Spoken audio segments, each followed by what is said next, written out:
It's 3 in the morning and you're elbow deep in a project that absolutely needs to be finished in the next few days. The adrenaline's pumping, the ideas are flowing, and you're hustling like you've never hustled before. And you've got a long list of tasks in your Notion board and your time blocked in your calendar and feeling good. Now fast forward to the next day where you're now staring at a blank screen with absolutely zero motivation, not sure what to work on, wondering where all of the momentum disappeared to, and you're starting to beat yourself up for your change in mood.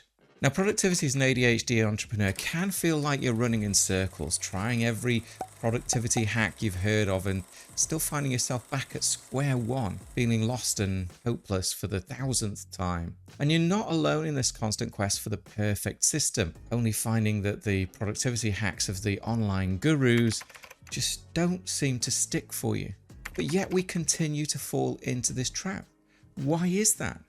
Well, it's hard to ignore the shiny object of a new productivity system that promises the world better organization, time management, everything you've been hoping for. So you jump in headfirst and hit the ground running, but after a few days or weeks if you're lucky, the excitement fizzles out and you're right back where you started again. I've been there. It's a vicious cycle that breeds disappointment and destroys your self-confidence over time. The real question in this scenario is, why is this always happening to us? Why can't we seem to achieve success like everyone else? The short answer is this: you're listening to the wrong productivity advice.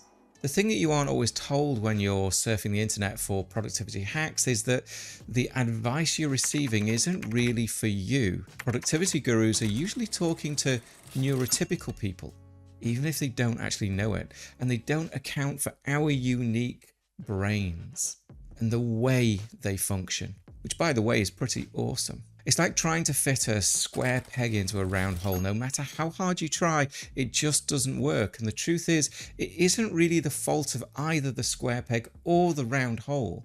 But the key to unlocking your productivity isn't about changing who you are or constantly fighting against the ways that your brain works. The real solution is to embrace your unique perspective, celebrate your dynamic thought process, and view your so-called ADHD weaknesses as a source of some of your greatest strengths. To go back to the peg and hole analogy again, the peg can't change itself to be round and the hole can't change itself to be square, but they can each find something that does fit their mold.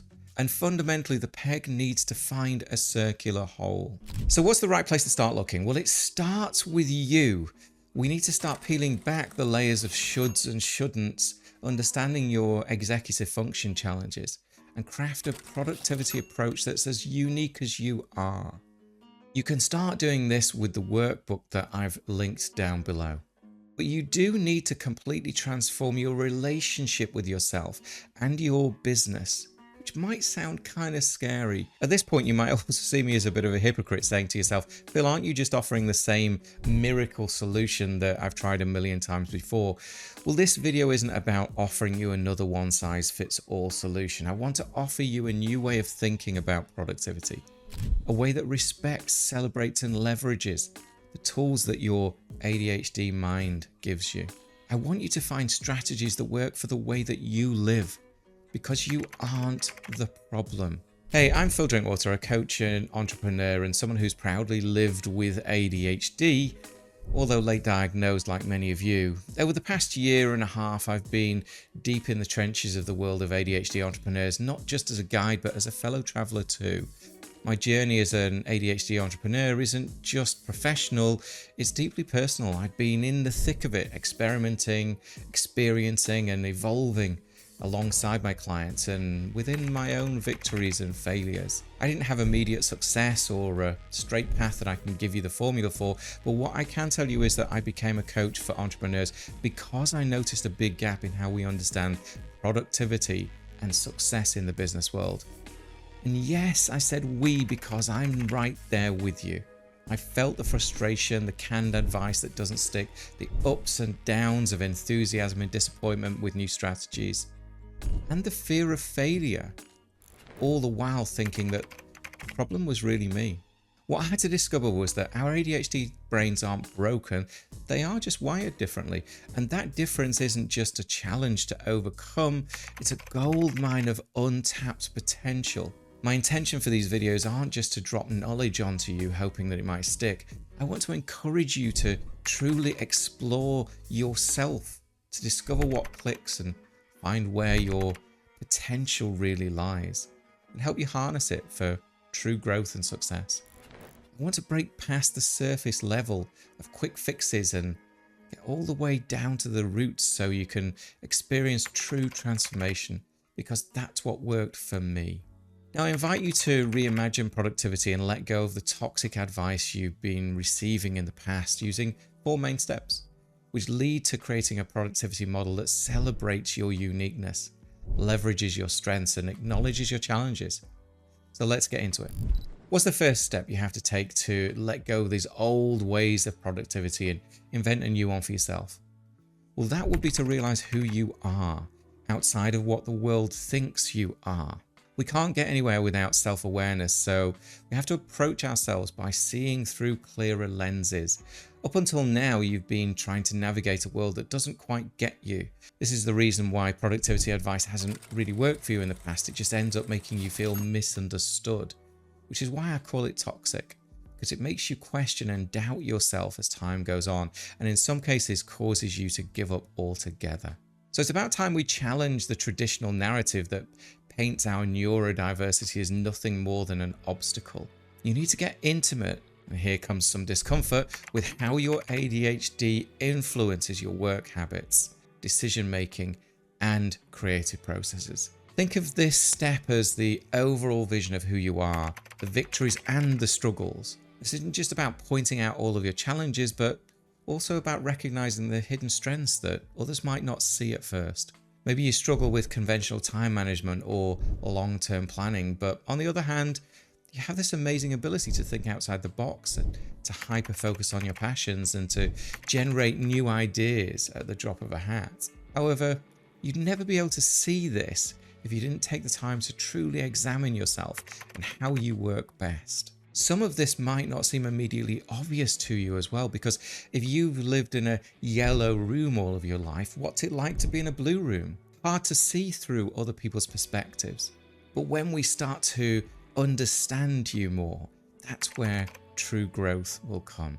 This dispassionate way of looking at yourself is going to cause you to shift your perspective, moving away from typical squeeze yourself into a neurotypical mold or a round hole, to beat that analogy to death, to create a work environment that capitalizes on your unique rhythms, processes, and energy levels. Now, you might be thinking to yourself, how do I even start to think of myself in this way? A good way to get started with this step is to ask yourself some basic questions. You can even pause this video right now to reflect and jot down some basic notes if you like. Here's a couple of questions. How does my ADHD show up in my work day to day? What conventional productivity strategies have I struggled with, and what can I learn from that? Remember, there's no right or wrong way to answer these questions, just a way to get you thinking. We're certainly not looking at these as failures, but just as learning. Hopefully these will allow you to make better decisions over time and to see challenges as opportunities rather than constantly beating yourself down. Once you've built some awareness, you can move on to the next step, which is recognizing the impact on your productivity with your emotions. Now, as an ADHD person, the highs and lows of life hit us harder than neurotypical people, and our emotional responses can be really quite intense, temporarily messing with our productivity and decision making. Recognizing and navigating these emotions is crucial for sustained success and well-being, and something that's often overlooked by entrepreneurs. So emotional awareness and regulation become must-haves in productivity. We have to develop strategies to keep a kind of emotional balance, making sure that we acknowledge our emotions but don't let them take over. This comes through slowly creating routines that work for you in building emotional stability. For me, I find that regular exercise, sleep, time at the spa, and journaling keep me balanced most of the time. But remember, what works for me might not work for you. something isn't your thing, just ditch it. Now, am I saying that our heightened emotions from ADHD are bad? Of course not. In fact, our emotional intensity also means that we experience the passion and joy on a whole new level, propelling us forwards with enthusiasm and energy. Just keep in mind that all emotions are good and just a communication system we can learn to listen to. Understanding the link between our emotions and productivity can be eye-opening. Recognizing that a lack of progress might not be due to a lack of effort, but perhaps an emotional block, can shift our approach to problem solving. We must treat ourselves with compassion and understand that our emotional needs aren't a detour away from productivity, but a pathway to fuel it and achieve greater fulfillment. So reflect for a moment. How do your emotions really influence your entrepreneurial journey?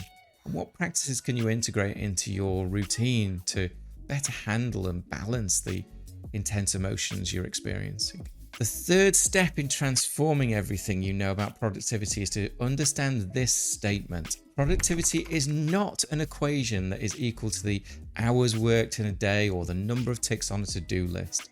The real secret to productivity is the impact and quality of the work that we do. Look at it this way: which is more valuable, spending 10 hours accomplishing 20 tasks that may or may not really benefit your business, some of which were probably lazily done because of your lack of motivation after the 10th one, or spending 5 hours completing 2 tasks that you really put your soul into and really perfectly align with where your business is going? We need to dismantle this outdated notion of productivity that tells you #hustling is the only way to be successful, because it's simply not true, particularly for ADHD entrepreneurs. Productivity at its core is about empowerment. It's about realizing that you have the power to design a work life that values your creativity and well-being, and one that breeds more impactful output. In this model, success is defined on our own terms, aligned with our values, and caters to our strengths as neurodiverse people. So I encourage you to envision what the ideal productive day really looks like, considering your ADHD traits. And how can you take one step forward towards that vision, starting today? The final step to transforming your productivity is to envision your own plan, a unique plan. Recognizing that one size does not fit all is a cornerstone of this journey. That means you don't have to do every single step of someone else's productivity plan that you've seen, but you don't need to trash all of it either. Maybe these productivity plans don't work for you as a whole, but you can pick them apart, taking the bits that work and throwing away the stuff that doesn't. Are you going to be able to do this on your first go? Absolutely not. It's a process of trial, error, and fine-tuning, where the goal is to create a system that feels like a natural extension of yourself, not a clunky suit of armor you're forced to wear. And I know that trial and error can feel like you're going through an endless cycle of starting over time and time again, but it's different this time. Every time you start again, you've learned something that's going to make your productivity better and better over time. Imagine a system that truly accommodates your bursts of creativity, your need for variety, and your unique and fluctuating pacing.